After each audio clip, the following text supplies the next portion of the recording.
Uma classe que ele chama de quê?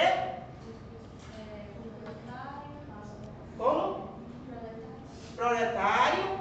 Quem é a classe proletária, gente? Né? E o que eles fazem? Por que eles chamam eles de proletário?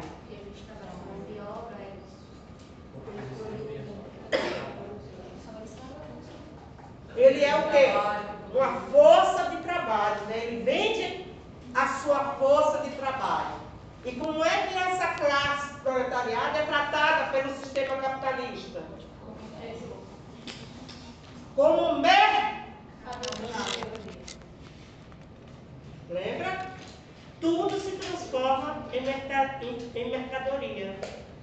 Por quê? E aí a outra classe, como é que é o nome da outra classe, gente? Burguesia. E quem é a classe burguesa? Quais são as características da classe burguesa? Detém os meios de produção. Né? Então ele detém o capital, detém todos os recursos, detém o maquinário, né? E o que mais, gente? O excedente. Não, é o excedente. Hã? O excedente. Não, esse é o excedente, já é a mais-valia, que é o trabalho, a apropriação do trabalho. Quem mais manuseia o capital? Detém as forças de trabalho. É porque eu não botei esse conceito para vocês estudarem, que é as forças de trabalho, porque eu não vou, isso aí eu vou aprofundar em outra disciplina que eu dou para vocês, que é a teoria sociológica 1, tá? Que daí eu vou aprofundar esse autor e o outro autor. Mas vocês entenderem que esses conceitos que a gente está trabalhando aqui na introdução, você pode analisar ele na perspectiva dos 3 autores da sociologia. Qual é o outro conceito aí, gente? Vamos lá, outro conceito. Quem é que pensa a organização social dividida em instituições sociais?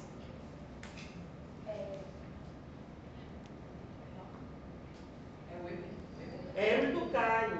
Como é que ele entende a organização da sociedade? Dividida em instituições sociais.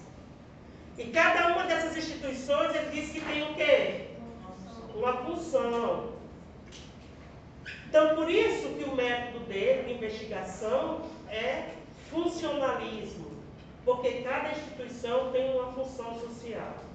E quem são as instituições, gente? Família, escola. Está entendendo por que eu pedi para vocês trabalharem? Porque vocês entenderem isso, que esses autores trabalham esses conceitos. Não é a coisa isolada, estanque. Mas vocês têm que entender o que é a coisa antes de saber como é que é trabalhada essa coisa. Pelos autores que a gente está trabalhando aqui. Ok? E o que mais? Qual outro conceito?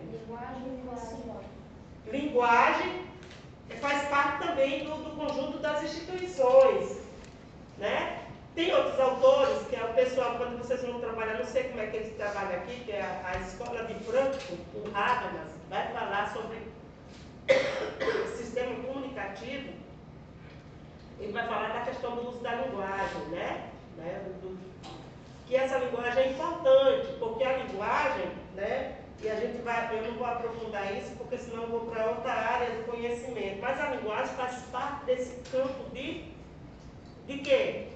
De instituições, né? Que através da linguagem, por exemplo, se a gente vai pensar a partir da perspectiva do Marx, ele vai dizer a classe que é dominante, ele tem o domínio, né? Está a serviço, tem alguns momentos que ele fala, está a serviço dessa classe dominante a ciência, o próprio Estado, né? E eles vão usar uma linguagem para convencer a classe dominada de que as mudanças que são tomadas por essa classe dominante é importante e vai trazer o desenvolvimento da classe dominada. E aí ele vai desvendar que isso é apenas uma balela. Então ele vai mostrar o que está por trás de tudo isso. Ele vai usar um conceito chamado ideologia. Qual é o conceito de ideologia aí de Marx, gente? Ideias que justificam as ações. Não, isso é o conceito tu disse que é um conjunto de ideias, mas em Marx, É o que é a Ela superestrutura. legitima interesses de classe que ocupa desigualdade. a linguagem utilizada pela classe dominante, que inverte a realidade. Então, ideologia em Marx é a inversão da realidade a partir da linguagem. O efeito da ideologia, mascaramento da realidade social. Ok, gente? Entenda que a dimensão que o Marx vai trazer. Então, como é que ele mascara essa realidade?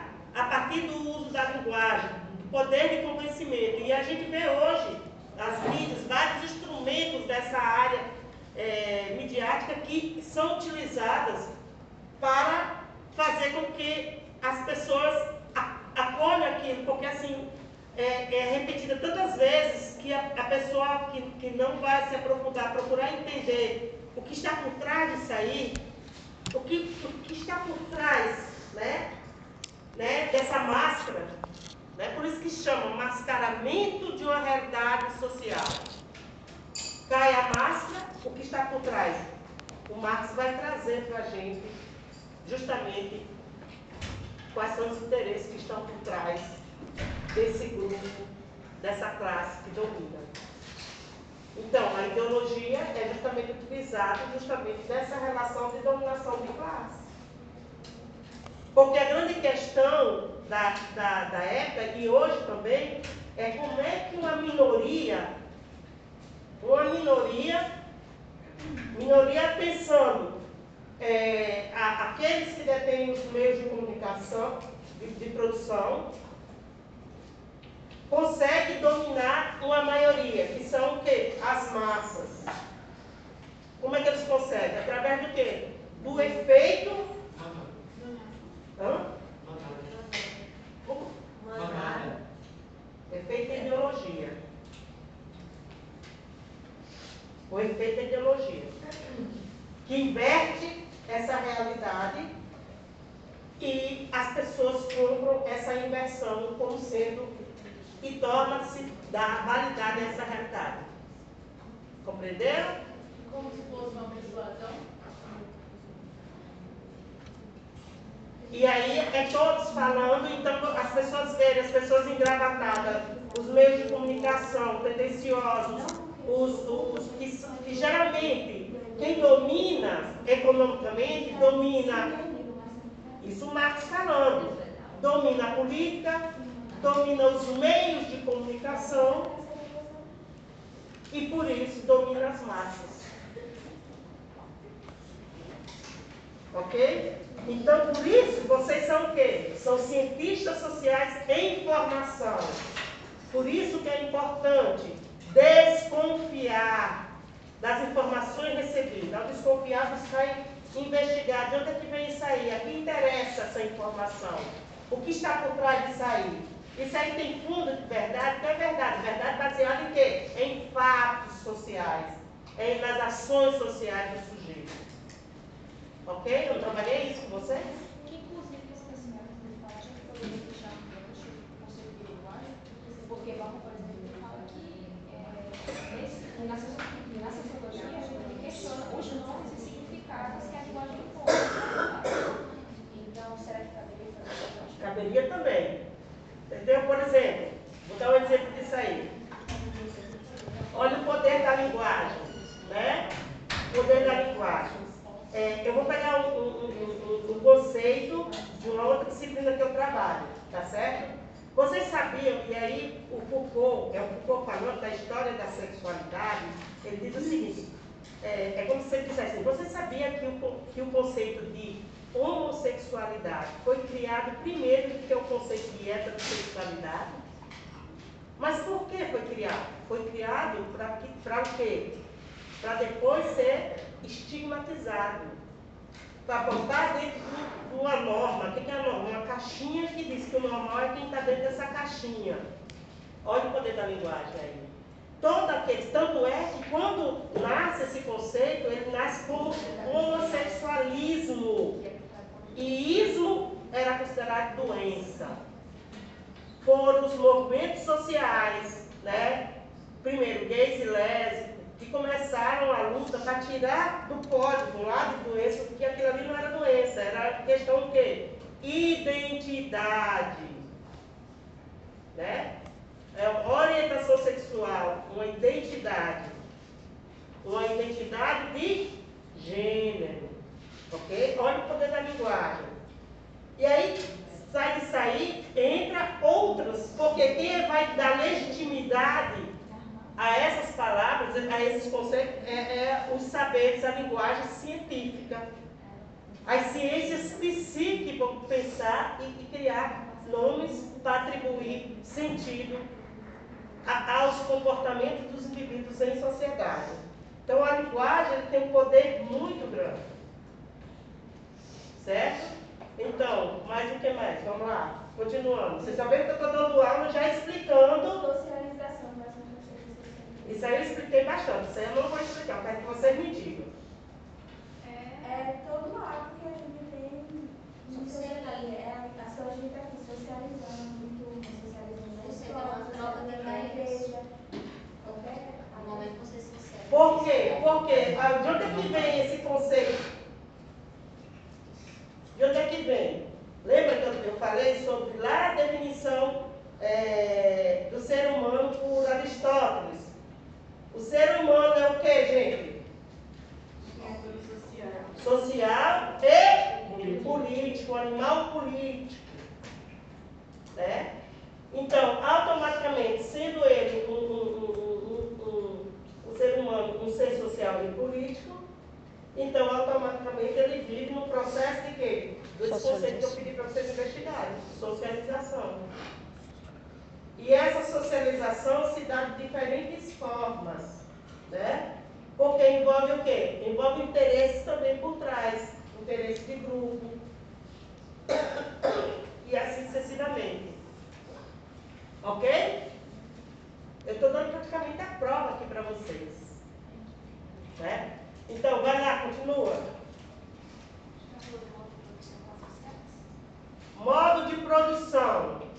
Modo de produção. Eu trabalhei aqui com vocês de forma repetida, mas vamos pensar. Modo de produção. Esse conceito de modo de produção é desenvolvido por Karl Marx, né? Então, Karl Marx ele vai dizer, ó, toda e qualquer sociedade, né, tem um modo de produção. Aí ele pega as evidências históricas, ele faz isso, sabe aonde? Na obra A Ideologia Alemã. Na ideologia alemã, ele procura entender, né, quais são o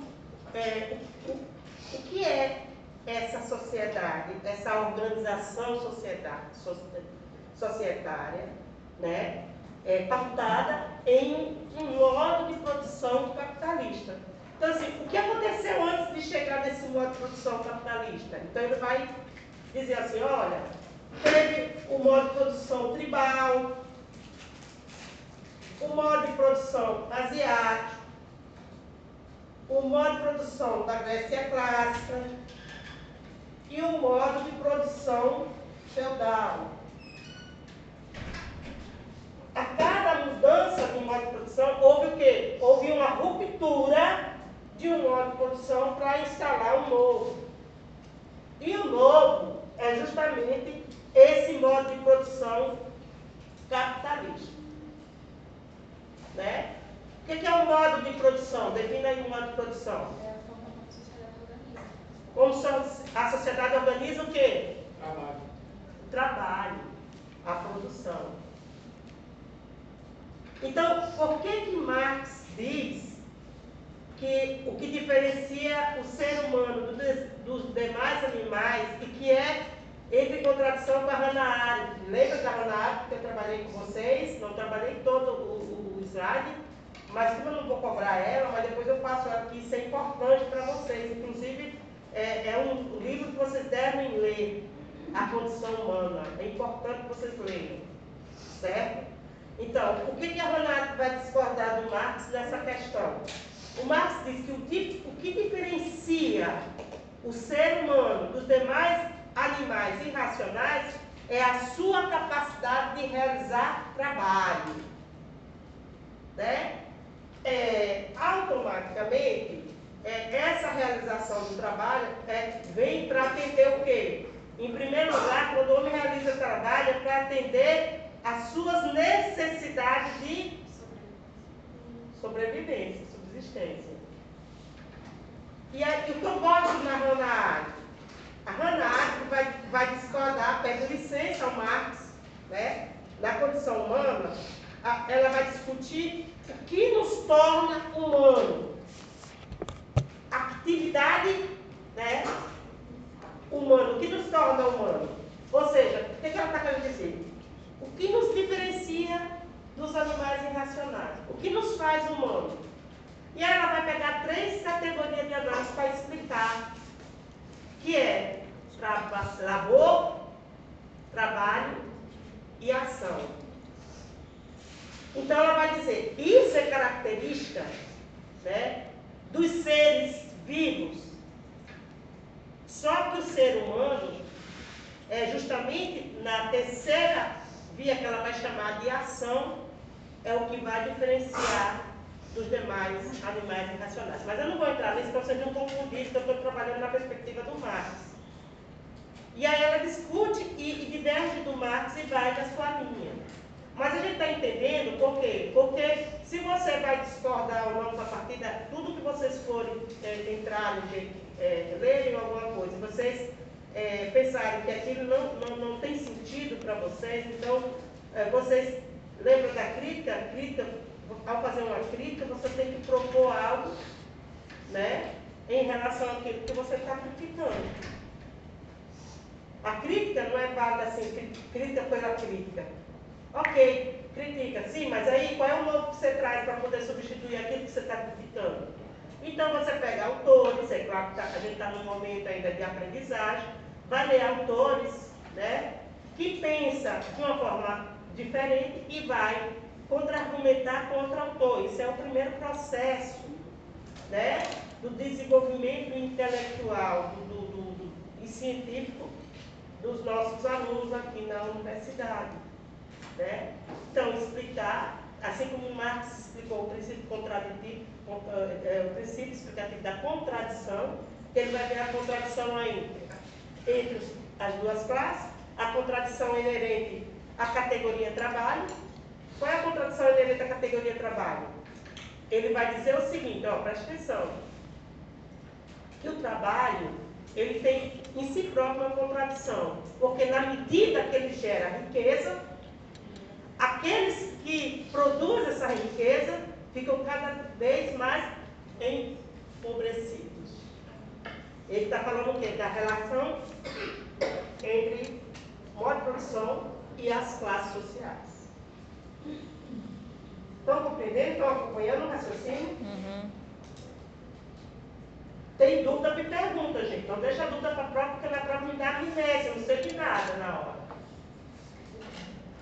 O que mais? Eu vim hoje, gente, nem estou muito bem ainda, né? Estou com a tosse, aquela tosse que nos antigos diziam, tosse de cachorro. Depois de dar acesso, tosse tudo. E nem chego perto de mim, vocês não se contaminaram, estou demais. Então, o que mais? Qual é outro conceito aí que a gente vai trazer aí? Terminou? Então é isso, a prova é isso, gente. Eu tenho todas as questões da prova aqui na aula. Professor, tem um universo simbólico. Sim, a questão do universo simbólico, né? Eu não vou cobrar, porque esse universo simbólico eu vou trabalhar com o dinheiro. Eu pedi para vocês já, porque daí eu já entrei no segundo conteúdo da disciplina, então eu não vou cobrar, mas eu coloquei para vocês pesquisarem, porque a gente vai entrar com o Bourdieu, tá bom? Eu vou trabalhar com o Bourdieu no universo simbólico. Né? Então, assim, mas assim, para vocês me ficarem assim, explique a partir do que vocês trouxeram, né? Porque eu não quis assim apegar a cada conceito o autor. Eu deixei vocês irem pesquisar. Eu espero que vocês tenham ido à biblioteca. Eu espero. Vocês precisam frequentar a biblioteca, gente. Mas na prova, a senhora vai ser qual autor? Vai ser dos autores que eu trabalhei, que eu pedi para vocês fazerem fichamento. Marcos, Berta. São 3. Como é que a gente vai saber qual é o próximo letra? Na hora da prova você vai saber. Vocês não estão fazendo, não fizeram fichamento ainda não? Não estão fazendo fichamento? Gente, eu tenho muito tempo. Não deixe para uma hora que vocês vão embolar o meio de campo. Aquelas questões ali, que eu pedi de cada um dos autores, é aquilo que eu vou estar cobrando na prova. Que é um estudo, certo modo, é um estudo dirigido. Se eu tivesse pedido para vocês fazerem antes, eu deixei para vocês fazerem. Para não. Por que eu fiz isso? Uma tarefa para entregar agora, que era esse conceito, e outra para entregar na prova. Para vocês terem tempo de fazer com calma. Mas essa não significa dizer que você tem que fazer na última hora, porque vocês não vão conseguir compreender. Professora, mas na prova, o foco vai ser no conceito desses três? O foco vai ser as discussões que eu fiz aqui em sala de aula. Mas a senhora não acabou de dizer que ia ser isso? Não, o quê? Ia ser os conceitos?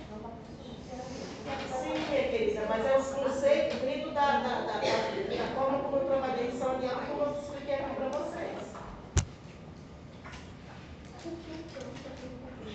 Porque na medida que eu fui ministrando a aula, eu fui trabalhando esses conceitos sem dizer o conceito da coisa, entende? Então eu pedi para vocês conceituarem e comecei a fazer um link agora com vocês depois das explicações que eu já tinha dado em sala de aula. Não foi, né? Fiz isso aqui?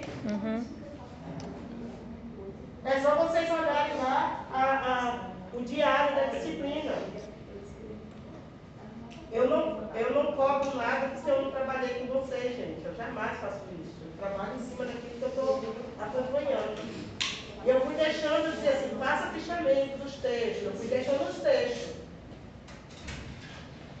Só que eu não cobrei que entregasse, mas cada texto que eu botei para vocês fazer fichamento, o que é sociologia, os 2 primeiros eu disse para fazer que entregar, também não abrindo, né?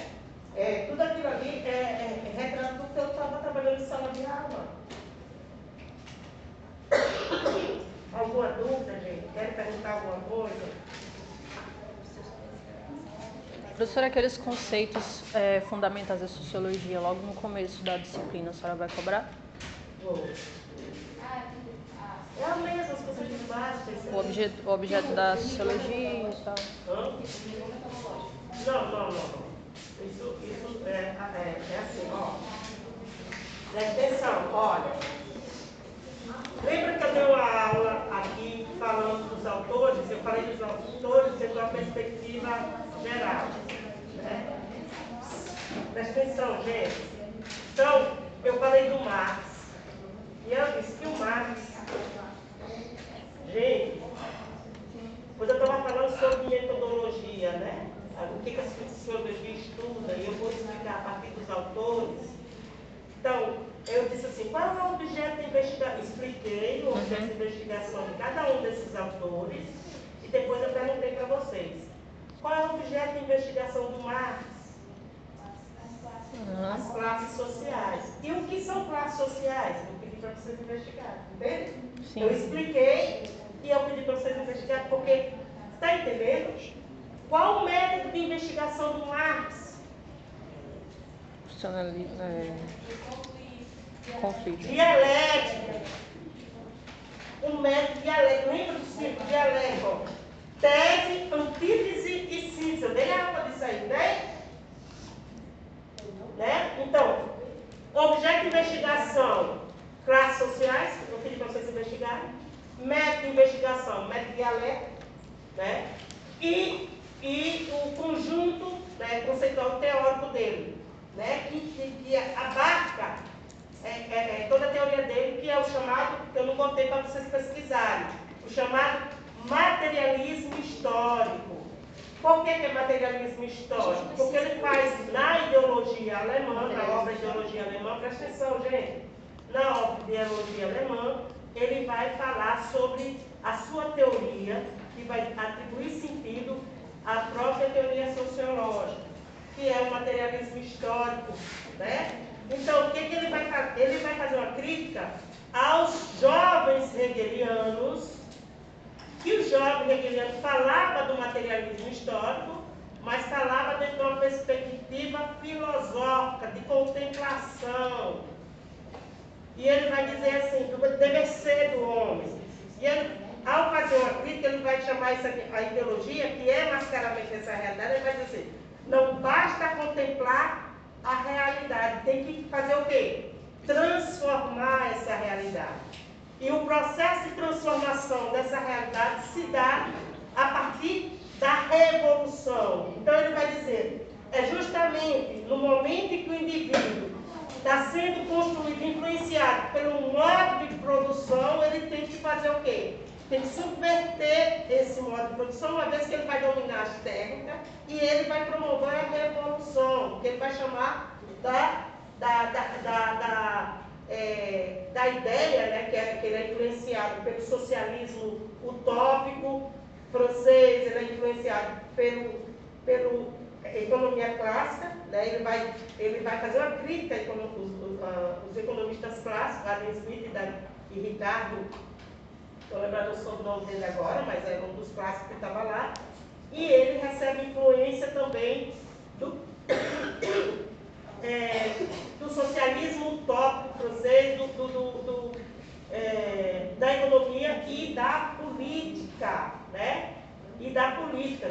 Então ele pega esses elementos e vai pensar a partir daquela realidade que ele está vivendo, né?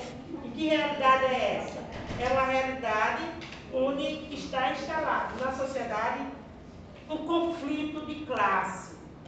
E o que vai acontecer para sair dessa situação, para mudar essa situação? Ele vai dizer que quem tem o poder de mudar essa situação é a classe que é oprimida. E como é que ele vai fazer? A partir da revolução, revolucionar. Entendeu? E por isso que ele diz que a luta de classe, o que é a luta de classe? É o confronto entre as duas classes, é o que é o motor da história. É o que vai modificar a história, entende? E aí, esse conjunto de coisas que eu falei aqui se chama materialismo histórico dialético. É claro que vocês têm que fazer uma leitura aprofundada desse autor, que vocês vão ter a continuidade dessas discussões na teoria sociológica 1, que casualmente é com a professora Francisca. Eu vou aprofundar isso aí. Agora vocês leem das obras, entende? Nós estamos no primeiro momento de entender um pouco o que é essa organização, o que é essa sociedade que o Marx está descrevendo, qual a semelhança dela com a realidade que nós vivemos hoje, né? O porquê que o Marx é atual, o Marx é atual, não é atual, justifica o porquê. Ok? Estão compreendendo? Aí eu falei, presta atenção ainda, gente, ó. Aí eu peguei o Durkheim, expliquei para o Durkheim. Qual é o objeto de investigação do Durkheim? Fatos sociais.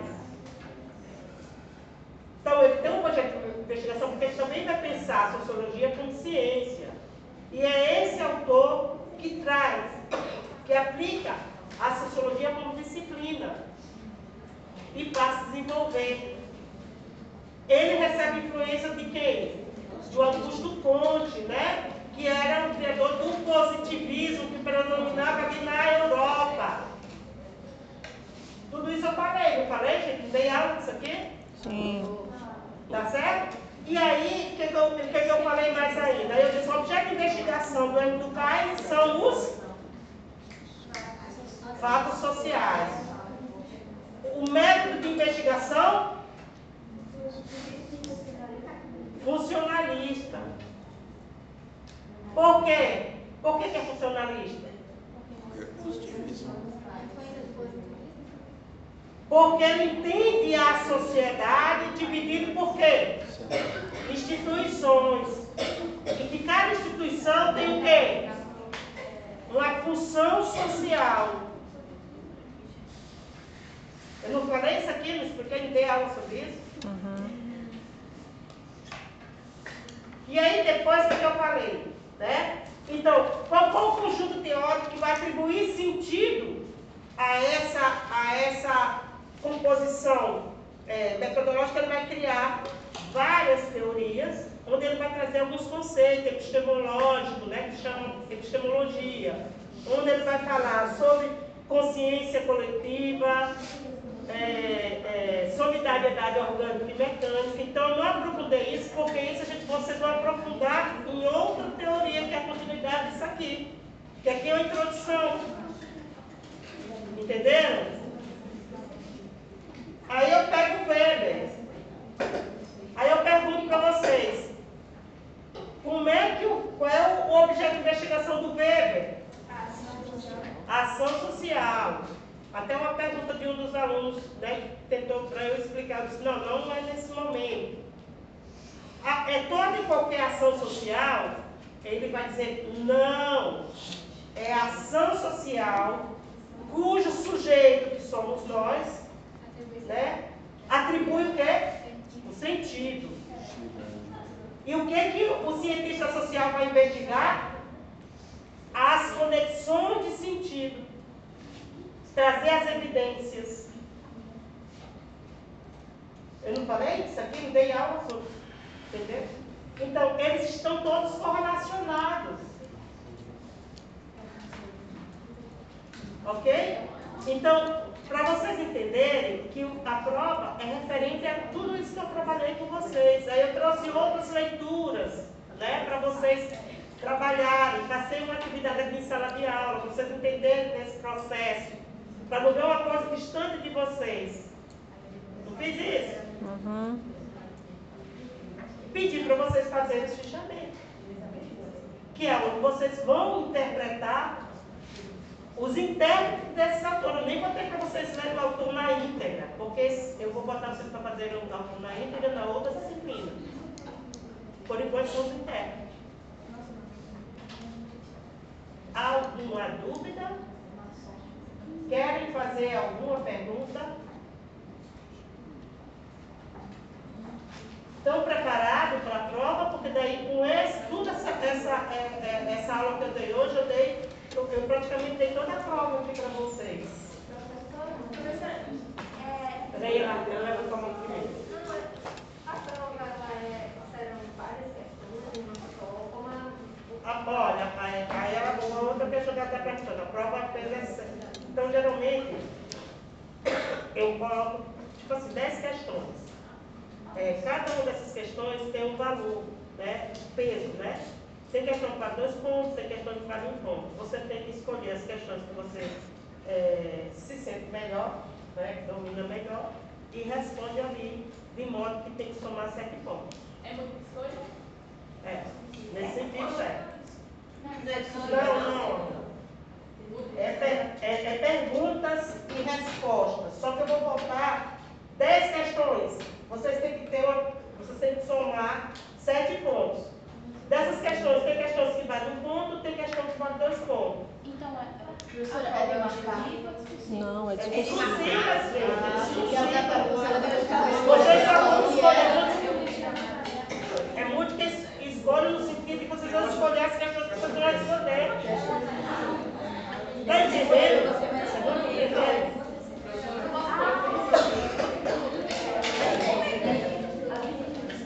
Então, olha, por exemplo, preste atenção. 10 questões. Questão 1, digamos assim, vale 1 ponto. Questão 2, vale 2 pontos. Questão 3, vale 1 ponto. Questão 4, vale 2 pontos. Questão 5, vale 1 ponto. Eu estou supondo. Você vai responder as questões que a soma dá 7. Somar 7 pontos. Não, aí eu não vou considerar. Eu vou corrigir as primeiras. Se você acertar as primeiras, eu tenho que responder somando 7 pontos.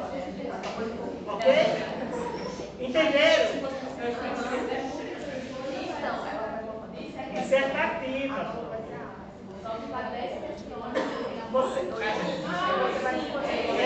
É múltipla escolha no sentido assim que você vai escolher o que você vai responder. De modo a somar 7 pontos. Entenderam? Ou seja, você vê lá. O que você domina melhor e responde. Ok? Aí dúvida? Aí dúvida?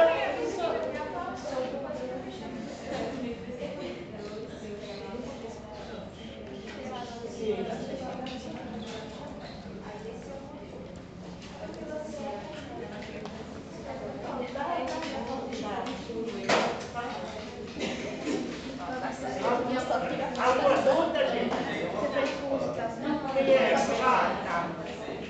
Por exemplo, vamos 10 questões. 7 seriam suficientes para a cultura nossa. Dependendo da variedade. Não, 7 de um ponto. Colocou a parte. Não, eu entendi. É porque, por exemplo, se a gente fizer as 10 questões, se a gente errar uma e acertar a outra, ela vai ficar Não tem problema. Foi na ordem de foi na ordem da correção. A gente devia Você tem que somar, você pode pegar, por exemplo assim, 3 questões, presta atenção. Vocês prestem atenção, pessoal. Isso é importante para vocês. Você pode pegar 3 questões que valem 2 pontos cada, soma 6. E uma questão de 1 ponto. Respondeu? Então, se alguém faz mais 5, vai responder 8. Eu posso Ela vai responder, considerar as primeiras e Não, você tem que responder para somar 7. 1, 2, 3, 4, 5, 6, 7, 8. Ela vai considerar até a 7. Ah, errei a 7. Ela não vai considerar a 8. Entendeu? E eu vou corrigir na ordem que vocês colocaram. Ultrapassou, eu vou anular. Entendeu? Eu não vou nem olhar. Entende? Aí lá no negociado vai ter Isso. essa vale 2. Vale 2. Ao lado da questão tem a pontuação. 2 pontos, 1 ponto, 1 ponto, 2 pontos, 1 ponto, 1 ponto, sei lá. Eu ainda estou fazendo a prova. Mas é assim, eu coloco assim por quê? Porque não é possível que a pessoa não saiba responder. Né? Então, mas assim, porque tem gente que não estuda e se vai mal. Né? Então, a forma da pessoa saber alguma coisa, porque tem questões assim muito... E eu fiz essa batida aqui com vocês hoje, toda a prova, entendeu? Por quê? Porque baseado no que eu trabalhei aqui com vocês. Eu não vou dar nada diferente. E o que eu pedi para vocês fazerem, que é onde eu tirei os conteúdos para as aulas aqui. Alguma dúvida? Querem perguntar alguma coisa? Então, gente, procure vir no horário, porque você sabe que o professor chega, né, para não chegar e não dá problema, né? Então, agora sim, as meninas que entraram depois, eu vou pedir para vocês duas se unirem e mandarem um e-mail para mim, que eu vou mandar uma atividade para vocês, tá bom? Meu e-mail está no CIGA, né? Então, vocês enviem e-mail, né? Para que eu possa, então, estar mandando a atividade, não esqueço. Mas ele tem enviar um e-mail para a senhora e falar que estava lotado. É porque o e-mail que está lá não é o paula.oliveira. Ai, meu Deus, vou dar um outro e-mail para você. Vou mandar um e-mail aqui para a Lavinha, ela socializa com vocês, tá bom? Mais alguma dúvida? Porque tem um e-mail institucional, eu já pedi para eles trocarem e eles não trocaram. Porque está com o meu e-mail pessoal. Meu e-mail pessoal eu nem mexo mais naquilo. Né?